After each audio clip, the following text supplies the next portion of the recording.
Hello! Season 5 just ended and Pre-Season 6 is now live, including a lot of changes to the game.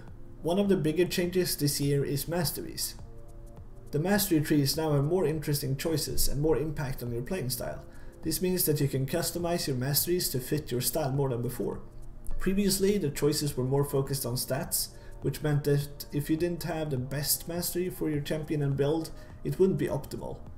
I think the changes have made the Masteries a lot more interesting, and before we get into it, bear in mind that I haven't played much with them yet, and this is more of a first look on them and how to think when making your pages. So let's start by checking out the major changes of how the Masteries now work. The biggest change is that you can only spend a certain amount of points on each tier of the tree, and if we look at the first tier of the Masteries, this means that you can only spend 5 points between them. You can split and mix and match as you want, but most of the time you'll only want one of them. The choices get more interesting as we get further into the trees, and especially the Keystone Masteries, which is the last ones, really define how you go into the game.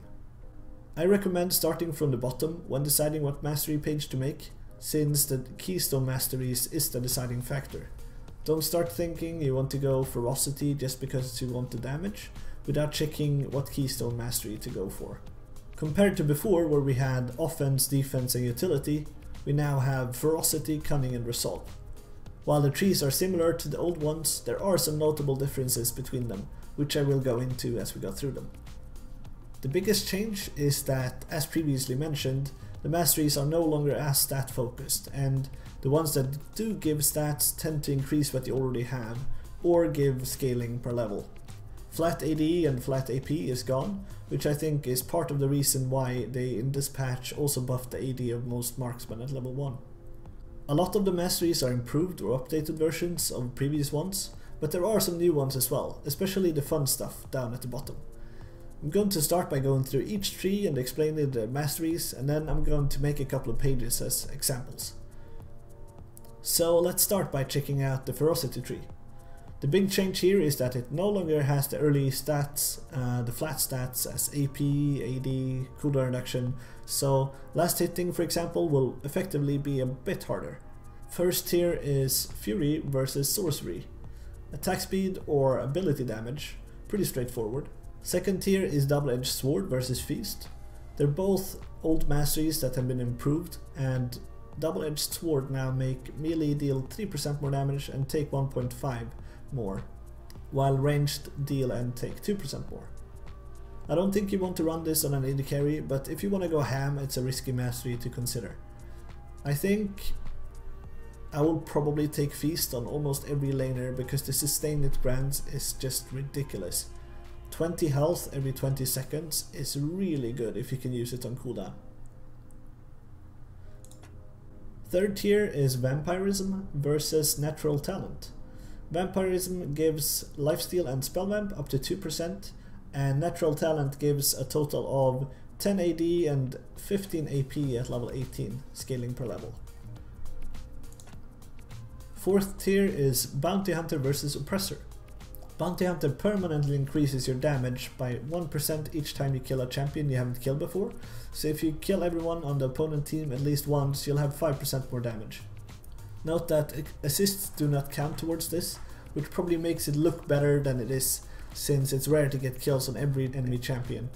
Oppressor, as the other choice, gives you 2.5% increased damage to targets that are movement impaired, so if your champion has a slow, stun, bind or something, this is gonna be what you want. Think champs like Irelia, Anivia, anyone you would build Rylai's on. The vast majority is probably gonna want Oppressor over Bounty Hunter.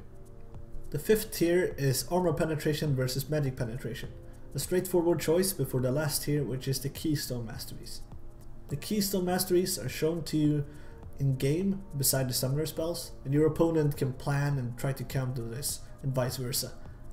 Warlord's Bloodlust grants you 15% healing from critical strike damage and 20% attack speed for 4 seconds when you crit, on a 2-second cooldown. You will want this on crit heavy champions like Jinx and Caitlyn, as well as Yasuo. Fervor of Battle gives you a stacking buff that increases your physical damage against champions when using spells or attacking. At max stacks at level 18 it gives you an additional 80 damage, but don't confuse this with AD. It does not increase your attack damage during the stacking, and therefore you won't increase your damage from abilities that scale off AD through this. This will be good on champion that can keep chaining spells and attack, and champions that rely on attack speed. I could see this work on an aggressive Kog'Maw build with this rework, and maybe with Kalista. Warwick and Master Yi could make good use of it as well, and anyone who synergizes well with on-hit effects. So last up is Deathfire Touch. Deathfire Touch makes all your abilities, and only abilities, cause enemy champions to burn for 6 plus 50% of your bonus AD plus 20% of your AP as magic damage over 3 seconds. It's reduced to half by AoE and damage over time effects. And before you ask, no, it does not trigger Rylai's. This will be amazing for champions that single target poke, and just poke champions in general. Every single ability will apply the same amount of extra damage over time. Ziggs, Jace and Xerath will love this one. Compared to Ferocity and Resolve, almost any champion can have some use from the Cunning Tree. The first tier is between movement speed outside of combat, or extra damage on basic attacks and single target spells to monsters or minions. I recommend taking Savagery for almost every laner and jungler, and Wanderer for supports and people that wanna go fast. Second tier of Cunning now has the good old buff duration increase, which is now 15%, versus Secret Stash, the biscuits and the consumable duration increase by 10%. With the mana potions removed from the game, biscuits are gonna be even better than before, and I almost use them almost on everyone, so unless I'm a jungler, I probably won't take Runic Affinity. Third tier is Merciless versus Meditation. Merciless increases damage done by 1% per rank up to 5 to targets below 40% HP. It's also one of those masteries that seem better than it is, since most fighting will not take place at 40% health or below. Meditation, on the other hand, grants 1.5% missing mana every 5 seconds, which is really good. I would pick Meditation on almost everyone that has a decent mana pool, especially since they, again, removed mana potions from the game. Fourth tier is Bandit versus Dangerous Game. Bandit is the previous support mastery that gives you 1 gold if someone other than you last hits a minion in the area. It has now been buffed to the point where I think it's worth taking on solo laners that are melee with some ranged poke, since it gives you 10 gold if you hit an enemy champion with an attack or spell, with a cooldown of only 5 seconds. As pointed out by Phreaks in his video about the masteries, which I will link in the description, it's a good read, good watch. Maokai can easily get the gold by just throwing out saplings once in a while.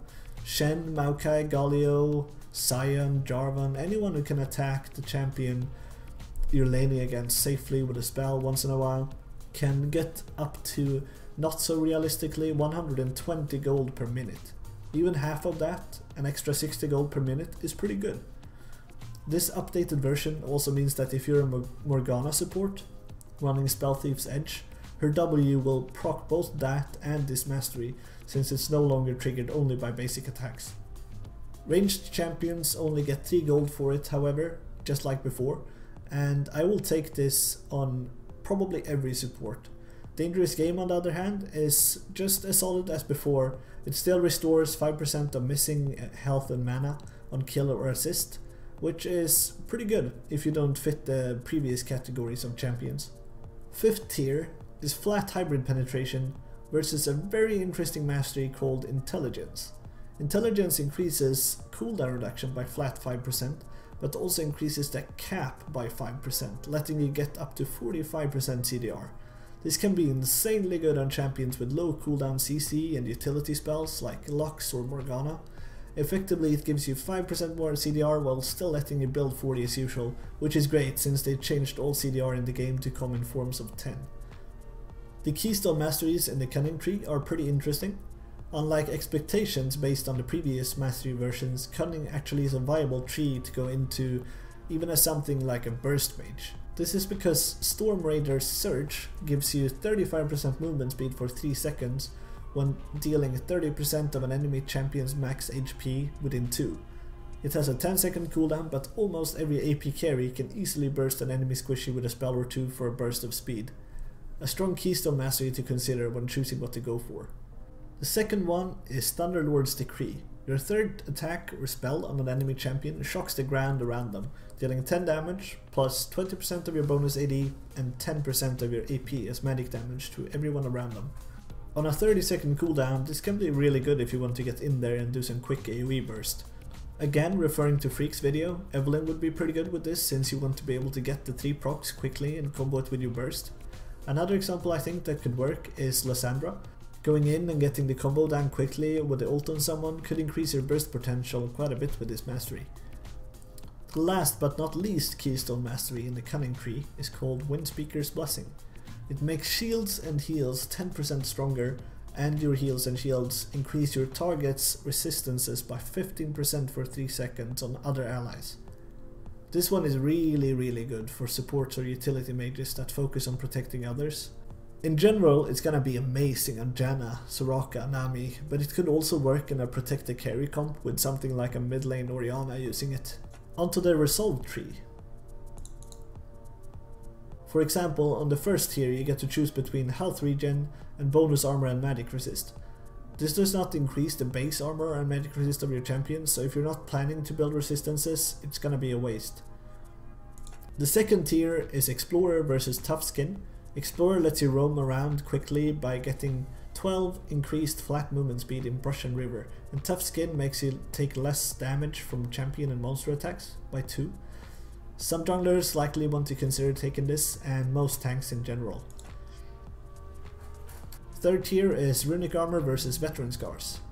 Runic Armor increases all shields and healing, including lifesteal and regen, on you by 8% at max rank.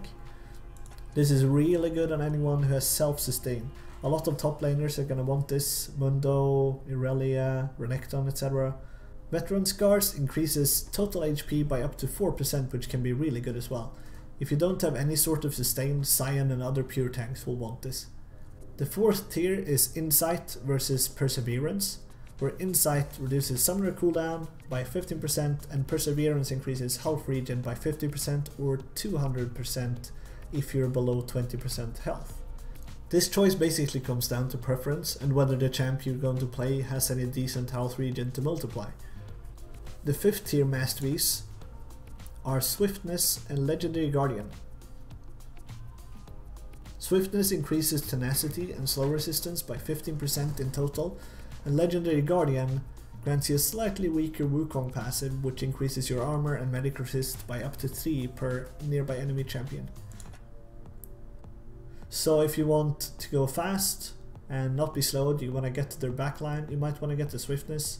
If you want to be tanky and peel, you probably want the Legendary Guardian. Either is probably really good actually, so it's mostly up to what you feel would be best for your comp and against enemy comp. So onto the keystone masteries in the Resolve tree.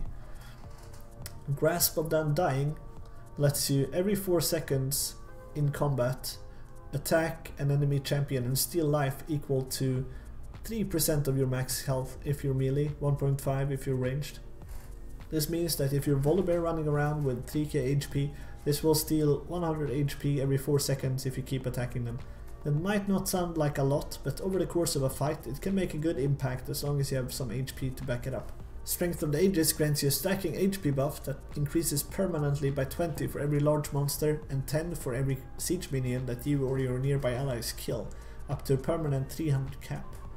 After the cap is reached, the minion that you or your nearby allies kill will restore 100 health. This mastery feels a bit lackluster to me because there are other good ones that you would want as a tank, but if you feel like stacking up some extra total HP, it could work with champions that synergizes with it, such as Sion or Volibear. Lastly, the Bond of Stone. It gives you a flat 4% damage reduction, and while near allies the bonus is doubled and 8% they take from champions is dealt to you instead. This can't bring you down below 50%, so you can't blame your friends for killing you, but I think this is basically what you want on every tank. The damage reduction is huge when paired with resistances, and doing your role as a tank passively, taking damage instead of your friends, is great. So I'm gonna make an example for an AD carry page, but the problem with making pages is that you can make a general AD carry page, but you would probably want to make them more specialized depending on what champion you're playing, which is also a big point of this preseason, to just diversify all the AD carries and marksmen to make them feel different and not just be right-click champions, basically. So first of all, you most likely want Fury, unless you're maybe Corky or someone else that does a lot of ability damage basically, and not as much auto attacks. You want Feast instead of Double-Edged Sword, unless you're really confident that you won't just go too reckless with it. You probably want Natural Talent over Vampirism, because the scaling is nice. If you feel like you're lacking lifesteal, just go for it instead. Oppressor instead of Bounty Hunter, in my opinion, because it's nice that you get a guaranteed 2.5% increased damage as long as you have some slows on the team, for example, instead of trying to just like pick targets all over the map just to get your permanent increase on damage. It also depends on what team you have, obviously. If you have a team without CC at all, you might as well go Bounty Hunter, I guess. And instead of the Magic Pen, you go Armor Pen, obviously. And for the last one, it really depends. If you have a lot of crit stuff, if you're Jinx, if you're Caitlyn, if you're something else that really goes hard for crit chance and hard damage, you go Warlord's Bloodlust and get the healing and get the attack speed. If you have a lot of on hit effects, if you're Kog'Maw maybe, if you're Kalista, go for Fervor of Battle, get that extra bonus damage on your attacks. But if you are a spellcaster, such as Lucian, Corky, someone who kind of weaves in a lot of spells in their kit, go for Deathfire Touch. I think that would be a really cool idea, to just go for some sort of spellcaster build with the new Essence Reaver and stuff. I think that would work really well. And for second, you can obviously go 12 more points in either tree. So it depends on if you want Dangerous Game, Bandit, Insight or Perseverance. And I would say that, as previously mentioned, I don't think going into Resolve is worth it unless you're going tanky. So I would go Cunning, 12 points. You want Savagery because they nerfed the AD. They removed the AD from Ferocity, which means that you will have a bit more trouble last hitting. So the Savagery is good. Get Biscuits unless you really feel like you want buff duration, I guess. I would always go Biscuits. And mana regen or extra execution damage, basically.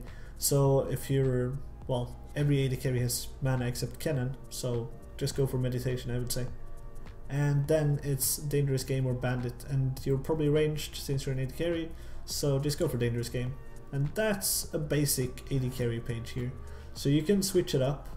I'm gonna show some here.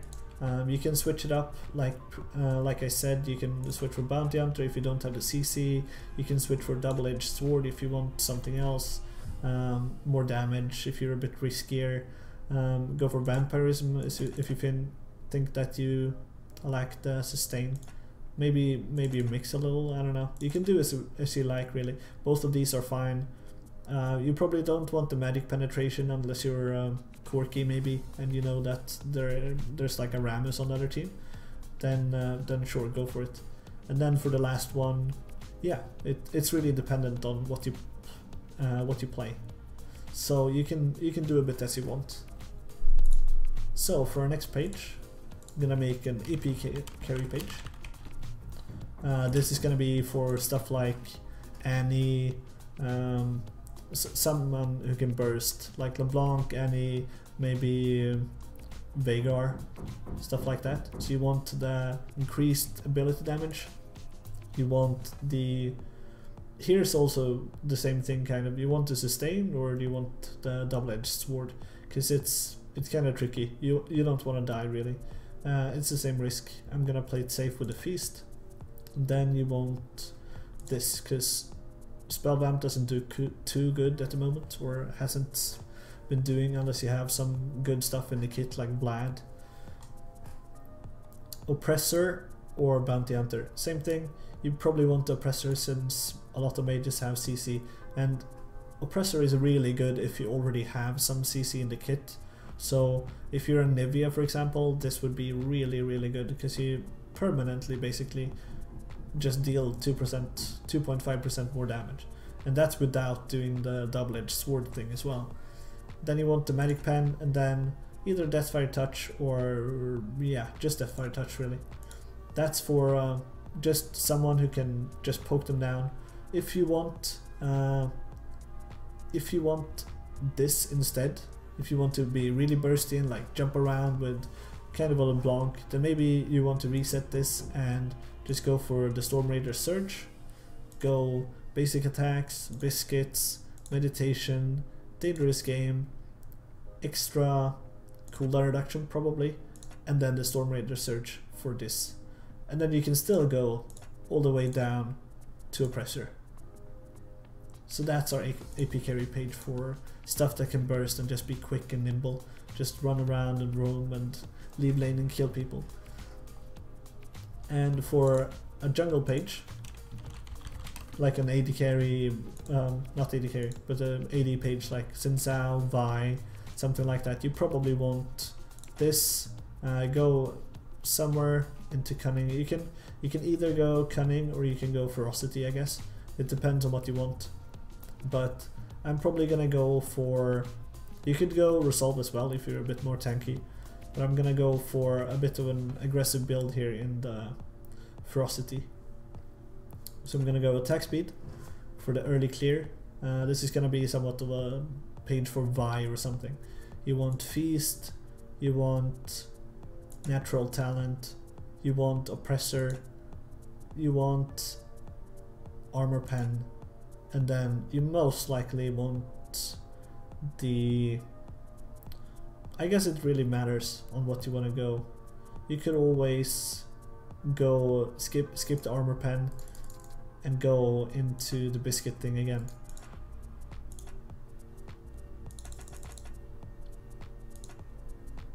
And it would look something like this probably. It depends a bit. Like a Vi would probably get a couple of attacks and spells on someone and get them down quickly with the Thunderlord's Decree. That's what I liked about the new Mastery system so much, because you can kind of mix and match a bit as you want, and all of the Mastery points are now a bit more generalized, so you can get both AD and AP from the same ones, and then you don't have to choose between AD and AP, but you choose between AD, AP, and then cooldown reduction or lifesteal or sustain and abilities or auto attacks, and it's just really good in general, I think. So that's gonna be my basic first look at Masteries in the preseason 2016, and I hope it helped, because I think it's a good way of looking at the Masteries in general. So thanks for watching, and I hope you have a good time in the season and in the preseason. Good job, good luck, see ya.